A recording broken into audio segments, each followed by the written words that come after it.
Cześć, dzień dobry, mówi Dorota Frajtak z kreatywnie.com. Dzisiaj druga myszka, obiecuję, że ostatnia chyba.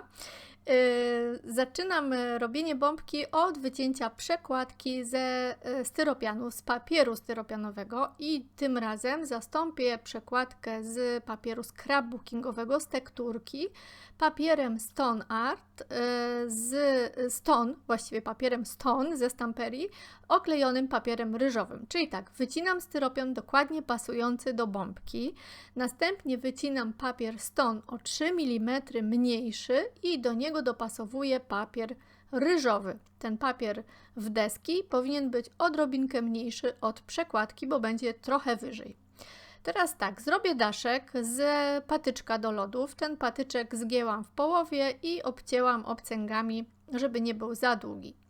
Przekładkę styropianową oklejam papierem ryżowym. Tego papieru nie trzeba wycinać dokładnie. Ja lubię ten papier wyrywać, będzie postrzępiony, lepiej się wtopi. Zanim zacznę kleić, używam białego podkładu akrylowego, dlatego że on zwiększa przyczepność i będzie mi się o wiele wygodniej pracowało. Użyję teraz kleju do dekupażu i masy Extra Light z Darvi.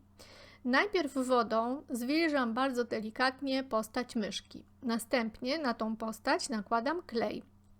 Jest to klej do dekupażu i w tym przypadku przyda się podkładka z folii. Ja tutaj tego nie zauważyłam i zwróciłam uwagę na to, że papier jednak przesącza się dosyć mocno klejem i zostawia odrobinę koloru. Także warto tam położyć kawałek folijki. Lekką masę modelarską przyklejam klejem do dekupażu do zaznaczonego wcześniej kształtu myszki. Wyznaczam sobie kształt brzuszka, ona tam trzyma taką tacę z jabłuszkami, no i głowę z uszkami. Teraz podkładkę maluję klejem do dekupażu i przymierzam moją myszkę z powrotem na miejsce i delikatnie pędzlem i klejem do dekupażu wklejam papier ryżowy, a następnie leciutko dociskam tak, żeby wypuścić powietrze. No i moja myszka z jabłuszkami w tym momencie jest gotowa. Teraz przekładka z deskami. Tym razem, tak jak wspomniałam, używam papieru Stone i papieru ryżowego, ponieważ bardzo mi się podobał jego taki niebieski kolor pasujący do klimatów zimowych. No i z tej przekładki zrobię tą ścianę z wyciętymi drzwiczkami. Powiem od razu, że ja te drzwiczki tutaj w tej wersji wycięłam za małe i musiałam to zrobić drugi raz, ale tego zwrotu akcji oczywiście nie będzie widać. Natomiast postępowanie jest dokładnie takie. Troszkę szersze drzwi przyklejam za pomocą kleju na gorąco daszek do mojej przekładki i teraz robię kilka sopli za pomocą kleju na gorąco. Ten klej mi się rozgrzał troszkę za bardzo.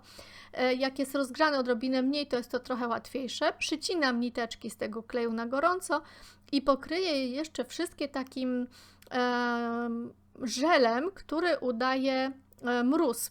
Jest to taki żel z zawartością Ice Crystal, jest to żel z zawartością brokatu i będzie się pięknie skrzył i udawał zamarznięte sople. Także tą górę sobie ozdabiam najpierw soplami, a później jeszcze śniegiem w pisaku, to może być też śnieg w paście, jakikolwiek masz, można to też posypać brokatem i również dookoła tego kółeczka dałam później śnieg. Tu widać właśnie, że ten domek był za mały. Ten śnieg znalazł się również na deskach dookoła, tym razem bez sznureczka i podobnie jak poprzednią myszkę, tą również ozdobiłam pastą śniegową, odrobiną tego żelu takiego lodowego i odrobiną brokatu, także wszystko będzie się bardzo dobrze skrzyło.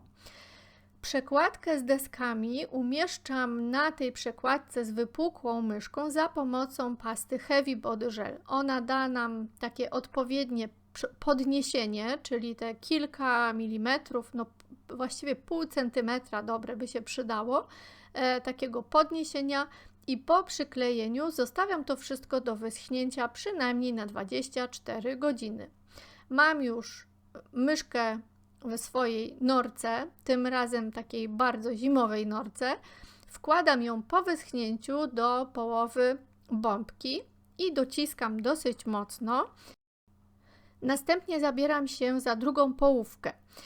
Druga połówka, która przykryje tą moją bombkę z góry, będę chciała ją jeszcze ozdobić odrobinę takim jakby padającym śniegiem, o tak to nazwijmy, czyli robię białe opryski dookoła i jeszcze dodatkowo wsypię tam puszysty śnieg.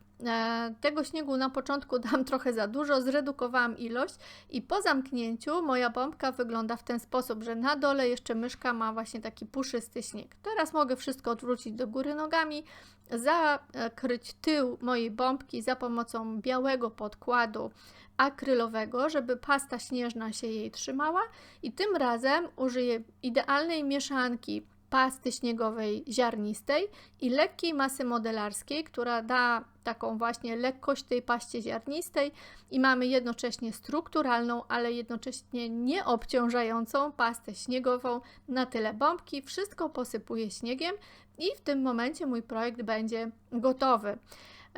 Linki do produktów znajdziesz w opisie filmu. Mam nadzieję, że Ci się podobało i że uda Ci się zasubskrybować mój kanał. Do zobaczenia w kolejnej zimowej inspiracji. Pa!